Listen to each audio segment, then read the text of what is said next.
I've got 5 numbers here, and the goal is to order them from least to greatest. And it might be obvious to you that all 5 of these numbers are negative numbers. So let's just think about which of these is the greatest number.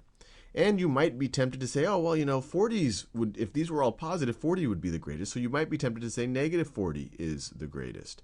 But you have to realize what the negative is telling you. And to think about that, think about if these were your dollar amounts in your bank account. Would you rather have negative $40 in your bank account or negative $7 in your bank account? Negative 40 means that you owe the bank $40. So it's 40 less than having nothing. Negative 7 would mean that you owe the bank only $7. So it's actually the case that negative 40 is less than negative 7. And out of all of these numbers, it is the least of all of them. So negative 40 is the very least that you could view. That's the least amount of money that you would want out of these comparisons in your bank account, or the smallest amount of money. You owe the bank $40. Not only do you have nothing, you owe the bank $40. Then the next smallest number would be negative 30. It would be negative 30. And then the next smallest after that would be negative 25. Negative 25. And then the next smallest after that would be negative 10.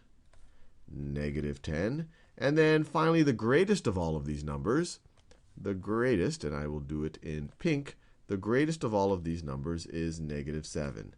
And if it's still not obvious to you, you could also think of them in temperature terms. Which of these is the coldest temperature, whether you're talking about Celsius or Fahrenheit? Negative 40 would be the coldest temperature. Negative 7 would be the warmest temperature. There would be the most heat in the air at negative 7.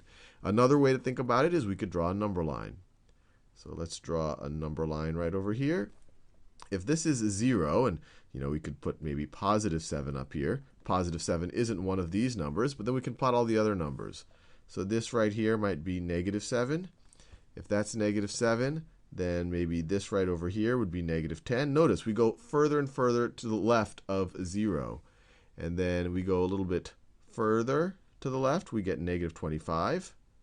A little bit further to the left than that is negative 30. Negative 30. And then you go even further to the left. You go even further to the left, and you get to negative 40. So look at, if you think of it this way, the least of these numbers is the one that's furthest to the left on the number line, and the greatest is the one that's furthest to the right.